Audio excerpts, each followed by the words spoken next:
We will now be adding binding around the edges of the quilt to finish it off.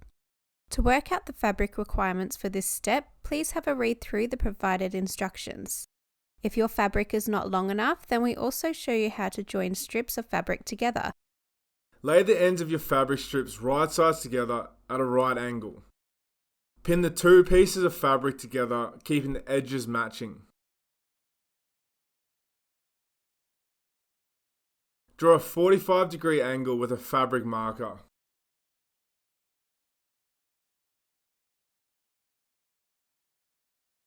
Then sew a diagonal seam from corner to corner.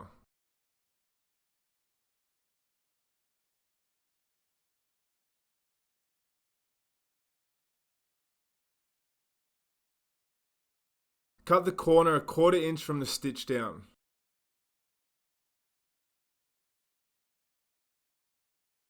Now iron open the seam.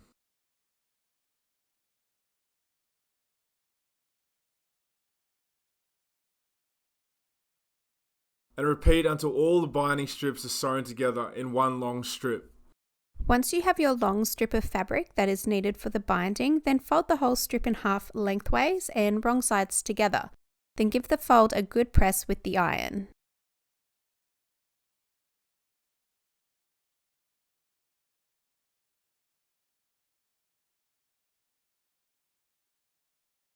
Open out one end of the binding strip and fold over that end on a 45-degree angle, then give it a good press with the iron.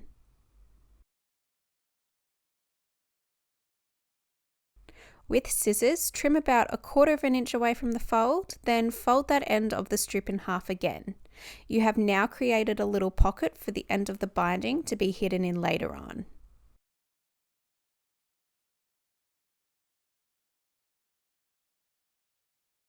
Working from the back of the quilt and starting on any side, match up the raw edge of the binding with the raw edge of the quilt.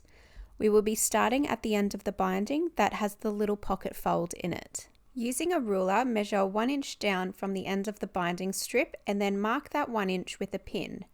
Then measure 3 inches down from the 1 inch mark and mark again with another pin. And finally, measure 2 inches up from the first 1 inch mark and mark that 2 inches with a third pin. Move over to your sewing machine and using about a 1 centimeter seam, stitch 1 inch of the open fold onto the quilt and then stop stitching when you get to the 1 inch mark. Then start stitching again at the 3 inch mark and then stop when you get about 1 centimeter from the first corner. When you feel like you are 1 centimeter from the first corner, stop stitching but keep your needle down, rotate your quilt slightly and then continue stitching to the very point of the corner. Lift the binding over and pull it against the angled stitching. Then fold the binding strip back down, creating a fold and pin the fold in place.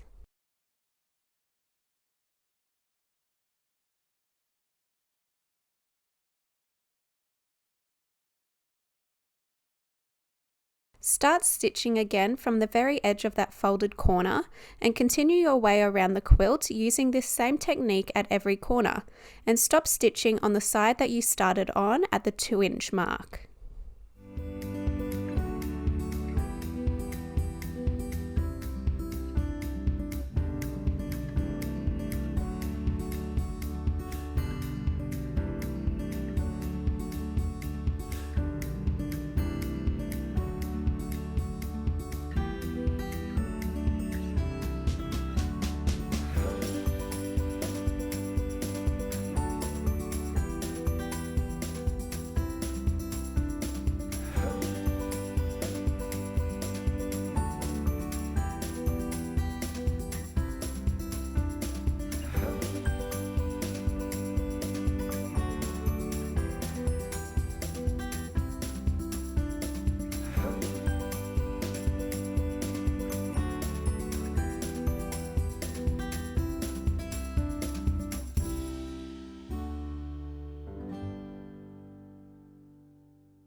Fold the remaining binding fabric at the 3 inch mark and trim along the fold created.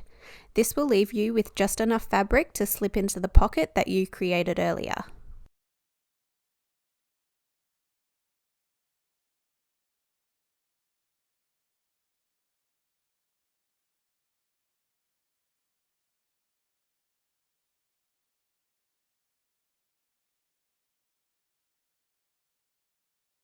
Tuck the end of the binding into the pocket and pin in place, then move over to the sewing machine and stitch the remainder of the binding to the quilt.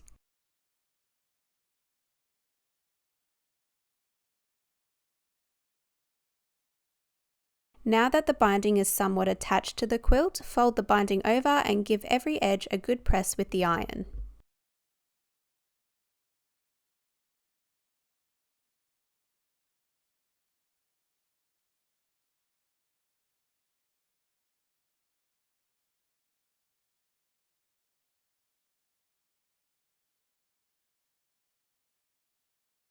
Turn the quilt over so the front is now facing upwards. Starting at the corners, fold one edge of the corner over onto the front of the quilt and iron and pin in place.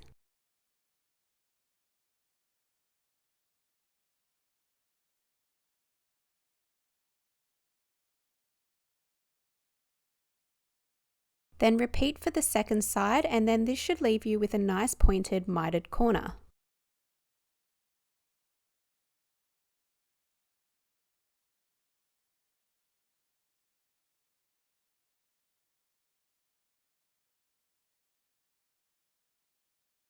Use this same technique for the remaining 3 corners and then continue pinning the binding to the sides of the quilt.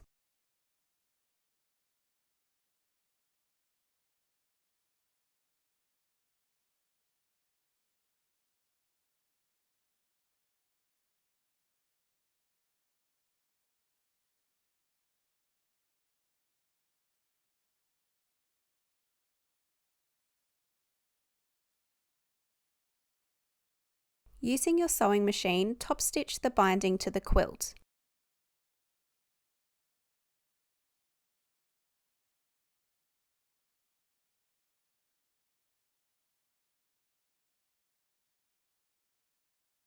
When you reach the first corner, leave your needle down, rotate the quilt, and then continue stitching.